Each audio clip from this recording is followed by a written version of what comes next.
Welcome back. So today we're asking, what is your most valuable Eurorack module? And just to be clear, when I say the most valuable Eurorack, I'm not talking about necessarily the most expensive or the priciest. Actually, what I mean is which module in the world of Eurorack universe would be considered the most bang for buck, the best value for the money. In order to answer this question, I set up this framework. So one, this module pound for pound would have to be packed with features and usefulness that would outclass other similarly priced Eurorack modules. Two, it should inspire a deep sense of loyalty from the user. It may have its little quirks and at times fickle or, even tad frustrating, but you really love it. You would be super hard pressed to ever part with it. Finally, this module plays a central role in your signature sound, maybe your magic, your secret sauce. At least it should always find itself lurking in your rack like a warm blanket, ready to step in and save your patch. So here are a couple of modules that I think fits that bill and could be my most valuable Eurorack modules.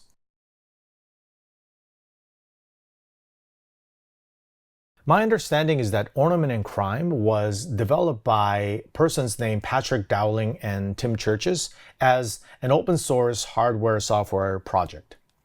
And because it's open source, there are a variety of Ornament and Crime modules made by various manufacturers.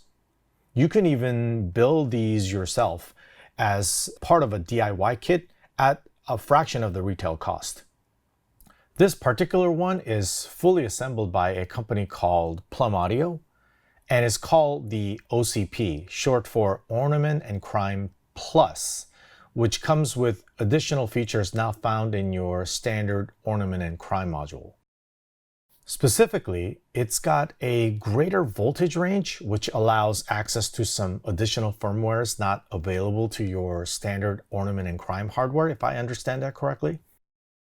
So what is Ornament and Crime? Well, if you're not familiar with it already, it's essentially a bunch of little modules inside this module. So a module within a module. So this OCP can become like a chameleon of sorts, up to, as I counted it so far, like 13 other modules. OCP's generic approach to hardware design allows for these inputs and outputs to function differently based on what firmware is loaded. A couple of notable modules you can load up include a version of Peaks, which is an envelope generator, and the Frames module from Mutable Instruments. All right, we're going to take a look at the Quadrature LFO. Now, the way you access those 13 modules is pretty simple. You just kind of hold this button and then you let go, and you'll see a menu of all of the different modules that are available, right? So we're going to select the Quadrature. I already done that, so I'm going to click on this, and then now this is a quad LFO or a Quadrature LFO. This essentially is a quad LFO, although I believe that the LFOs 2, 3, and 4 are dependent on the primary LFO for clock division. But for a small screen, it's surprisingly easy to navigate. It feels menu divey, and it is, but you get used to it. You use the right encoder to scroll through the parameters. In this case, I'm going to change the frequency to make it a little faster. Notice how these LEDs, which correspond to LFOs 1 through 4, glow to the pulse of the LFO. Now, I'm going to change the frequency of the LFOs 2, 3, and 4 to different ratios based on the primary LFO. In order for you to do that, you just select frequencies B, click it, and I'm going to set to, say, 4/5. I'll maybe make it 2/3, and then frequency C 4/5, and then frequency D, say 3/5. So if you notice, now they glow at different rates, and that's exactly what it's doing. It's subdividing whatever this first LFO's clock frequency is into those subdivisions. So if I change this main base frequency to, say, medium, you'll see them all slowing down. So pretty simple.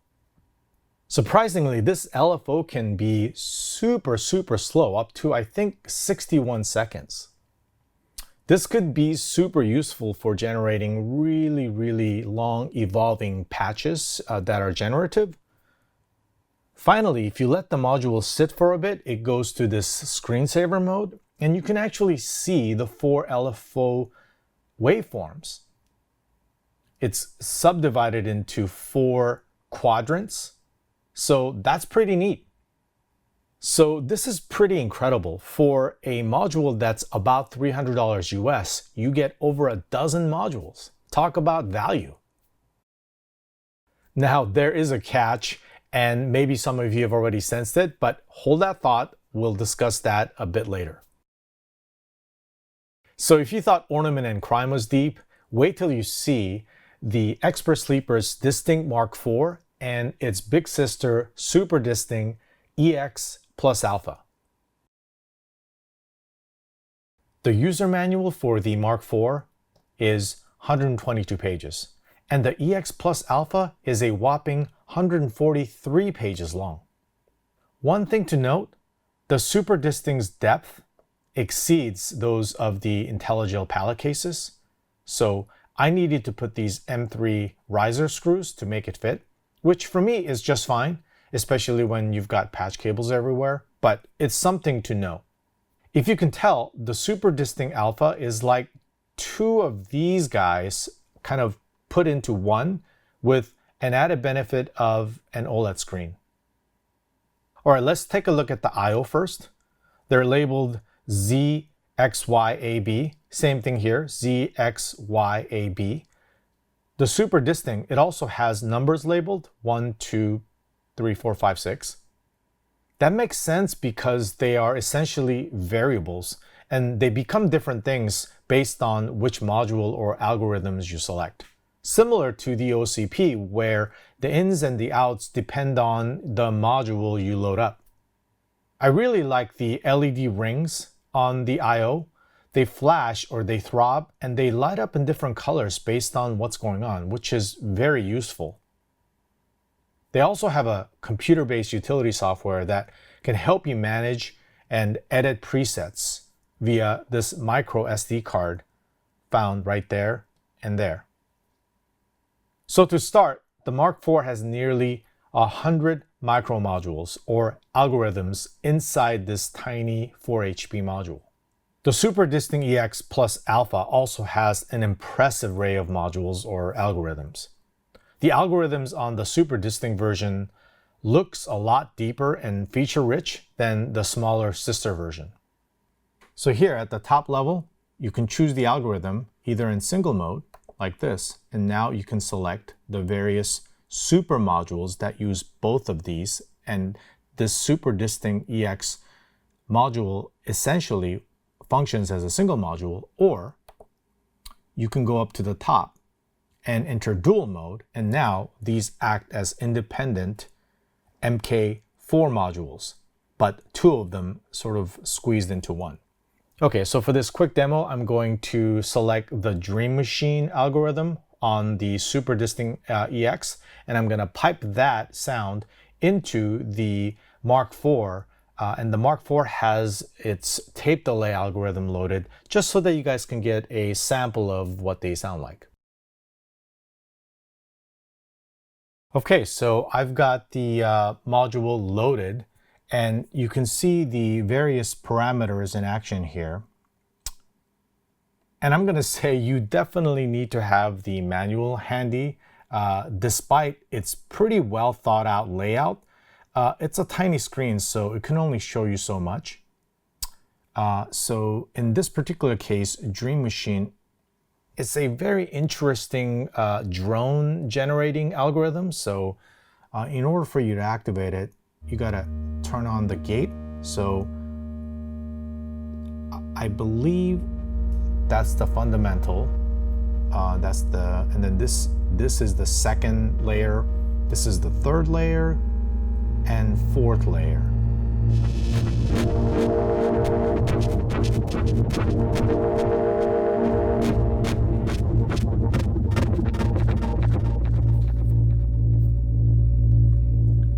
So from what I read in the manual, the Dream Machine plays this fundamental note, which currently is defaulted to B flat, but I think you can set that to whatever you want. And then you set additional layers of tones on top of it. And the interesting part is that those additional tones are set by some prime number frequency ratio that's related to the fundamental tone. Sounds really interesting. And so again, that's what you're hearing here. Now this L parameter here, I believe, is offsetting the fundamental waveform.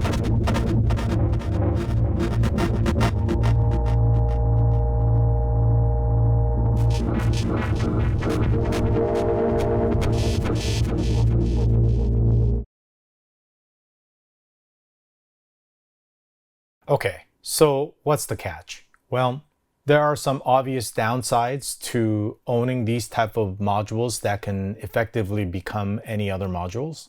First, they're menu divey. I mean, really menu divey, right? And this alone may just kind of turn off some people, which in all honesty, that's a fair assessment. In our world of huge displays and convenient touchscreen operating systems, staring at this 1-inch screen and scrolling through hundreds of parameters, it may just kill your creative vibe right then and there. These modules also tend to have a pretty steep learning curve. You definitely need to embrace an afternoon of PDF manual learning if you're to get the most out of it.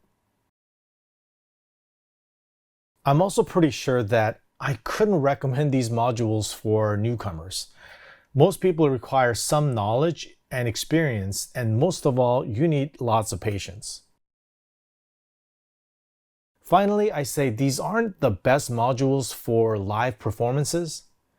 I mean, the last thing you want to be doing is jamming live and menu diving into a tiny screen and make a mistake. Nevertheless, you can't deny the kind of value proposition that these modules provide. I mean, it's pretty incredible. And the sound is quite good and interesting. With a bit of practice and patience, if your budget is tight and you're willing to spend an afternoon or two, you can get so much out of these modules, maybe 5 or 10 times the value than it costs.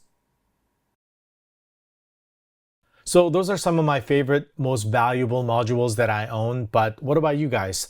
What are your modules that you find indispensable, your MVP of Eurorack modules that you value so much?